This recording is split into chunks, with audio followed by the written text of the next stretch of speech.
కాంగ్రెస్ అధ్యక్షుడిగా ఆదిస్థానం నాకు నియమించడం జరిగింది. 39 వార్డులలో మనందరూ అభిప్రాయాలు తీసుకొని ఈ వార్డు అధ్యక్షుల కోసం మరి పార్టీ పథకాలు కూడా తీసుకోవడానికి వరకు ప్రతి వార్డులో ఈ కార్యక్రమం ఏర్పడడం జరిగింది.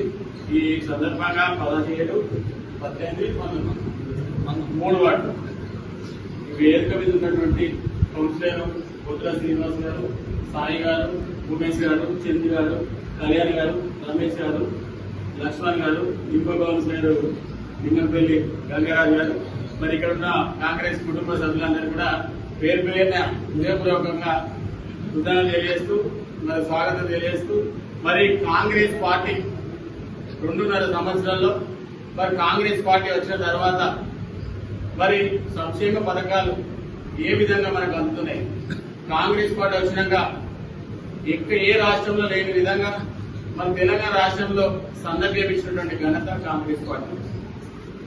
మరి 1100 ఉన్న సిలిండర్ను మరి కాంగ్రెస్ ప్రభుత్వం వచ్చిన తర్వాత 500కి ఇచ్చినటువంటి ఘనత కాంగ్రెస్ పార్టీ.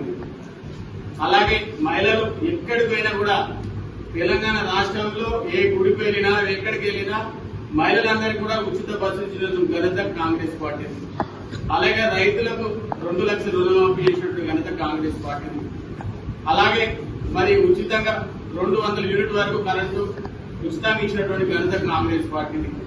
మొన్న గతంలో 10 ఏళ్లలో సిరిసిల్ల ప్రాంతానికి ఇక్కడ ఉన్న కేటీఆర్ 350 కోట్ల రూపాయలు మరి పద్మశాల బిడ్డలకు బకాయి పెట్టిపోతే 300 కోట్లు బకాయి చెల్లించినటువంటి ఘనత కూడా కాంగ్రెస్ పార్టీ అని గర్వంగా చెప్పుకుంటా ఉంటాం.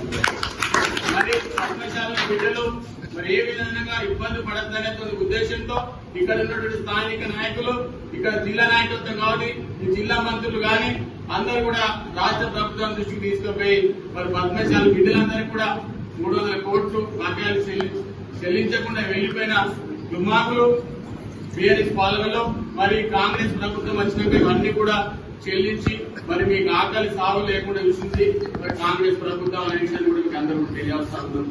మరి సిరిసిల్లలో ఎన్నికల్లో మనం ఇచ్చినటువంటి హామీల ప్రకారం వారానికి 2 సార్లు ఉంటా మీ సమస్యలు పరిష్కరిస్తా అని చెప్పి కేటీఆర్ మాట ఇచ్చిందా లేదు మనందరికీ. ఒక్కసారి వచ్చిండు ఆయన, కానీ మొన్న వచ్చిండు ఎలక్షన్ అప్పుడు, కౌన్సిలర్ ఎలక్షన్ అప్పుడు ఒక కార్యకర్త లాగా ఇంటింటికి తిరిగి వాళ్ళ కౌన్సిలర్ గెలిపించుకున్నాడు. కానీ మీకు సమస్య అయితే మాత్రం ఎప్పుడు రాలేదు. మరి అటువంటి నాయకుడు మనకు అవసరం. ఒకసారి ఆలోచన చేద్దాం. సిరిసిల్ల ప్రాంతవాసులను గెలిపించుకోవాలి. వాస్తవానికి మనం ఎక్కడో హైదరాబాద్ లో ఉంటాడు, మన సమస్యలు వినే నాయకుడు ఉన్నాడు. అలాగే ఇప్పుడు మంత్రి ఉన్నప్పుడు 100 మంది ఎప్పుడైనా డైరెక్ట్ కలిసిన వాళ్ళు ఇక్కడ ఎవరు ఉన్నారు, ఎవరు కూడా లేదు వాస్తవానికి. కానీ కాంగ్రెస్ ప్రభుత్వంలో మంత్రి దగ్గరికి పోయినా స్వేచ్ఛ కలవచ్చు, ఒక ముఖ్యమంత్రి దగ్గరికి పోయినా స్వేచ్ఛ కలవచ్చు.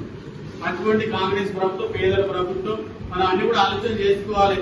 రానున్న కాలంలో 2029లో కాంగ్రెస్ బలంగా ఉండాలంటే మన ప్రతి వార్డులో కాంగ్రెస్ బలంగా ఉండాలి, బూత్ లెవెల్లో బలంగా ఉండాలి. బలంగా ఉన్నప్పుడే మనం ఇక్కడ కేటీఆర్ ఓడగొడతాం. ఆ బలంగా లేకపోతే మన ఎవరిని కూడా సాధ్యం కాదు.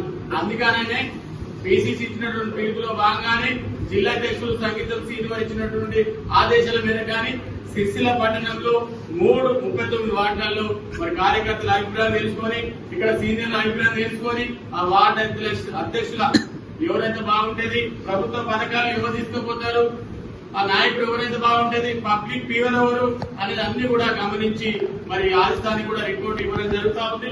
అందుకే అంటున్నా, ఇక్కడైతే కాంగ్రెస్ పార్టీ పథకాలు తీసుకొచ్చే నాయకుడు ఎవరైతే ఉన్నాడో మీకు ఉద్దేశం ఏంటంటే కాంగ్రెస్ పథకాలు కూడా ఇక్కడ ఉన్నటువంటి నాయకుడు కావాలి.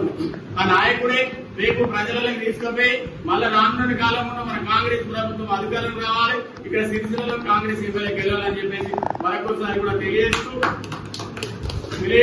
సిరిసిల్లలో ప్రతి బూత్ లో ఖచ్చితంగా బలోపేతం చేసే బాధ్యత మనందరి పైన ఉంది. నేను ఒక్కని అనుకునే కాంగ్రెస్ పార్టీ బలోపేతం కాదు, మనందరి సహకారంతోనే మీ మనసులలో ఏమైనా భేదాభిప్రాయాలు ఉన్నా, ఏమైనా పగలున్నా, ఏదున్నా అది లోపలి వరకే ఉండాలి.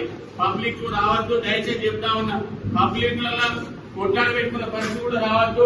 ఏదున్నా లోపలి వరకే ఉండాలి. పార్టీని బలోపేతం చేసే దిశగా వెళ్ళాలని చెప్పి మరొకసారి కూడా మీ అందరినీ కూడా విజ్ఞప్తి చేస్తూ కాంగ్రెస్ పార్టీని సిరిసిల్లలో బలోపేతం చేయడమే మా అందరి లక్ష్యం అని చెప్పేసి మరొకసారి కూడా తెలియజేసుకుంటూ మీ సిరిసిల్ల ఈ వార్డుకు సంబంధించిన 17 కానీ 18 కానీ 19 కానీ ఈ వార్డు అధ్యక్షుల కొరకని ముగ్గురు ఉంటారు. వార్డు అధ్యక్షులు, ఉపాధ్యక్షులు, ప్రధాన కార్యదర్శి, కార్యదర్శి, 4-5 సభ్యులు ఉంటారు ప్రతి వార్డులో.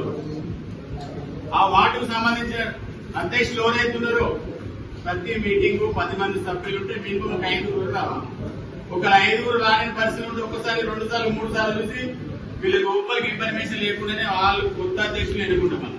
ఒకరే చెప్తున్నారు వాళ్ళు ఒకసారి 2 సార్లు 3 సార్లు చూసిన మీటింగ్లకు కూడా రాకపోయినా ఒక్కడు వచ్చినా వాళ్ళని తీసేసి వీళ్ళకి ఇప్పుడు ఉన్నటువంటి వేదిక మీద ఉన్న కౌన్సిలర్ కానీ, సీనియర్ నాయకులు కానీ, చంద్రు కానీ, కౌన్సిలర్ కానీ అందరూ ఎవరున్నా వాళ్ళకి చెప్పకుండానే వాళ్ళ కొత్త అధ్యక్షులు ఎన్నుకొని వారి పార్టీ కొరకు పనిచేసే నాయకుడిని మరొకసారి ఎన్నుకుంటామని చెప్పేసి ఈ సందర్భంగా తెలియజేస్తూ ఈ అవకాశం ఇచ్చినటువంటి వేదిక మీద ఉన్న పెద్దలందరూ కూడా మరొకసారి కూడా తెలియజేస్తున్నాను.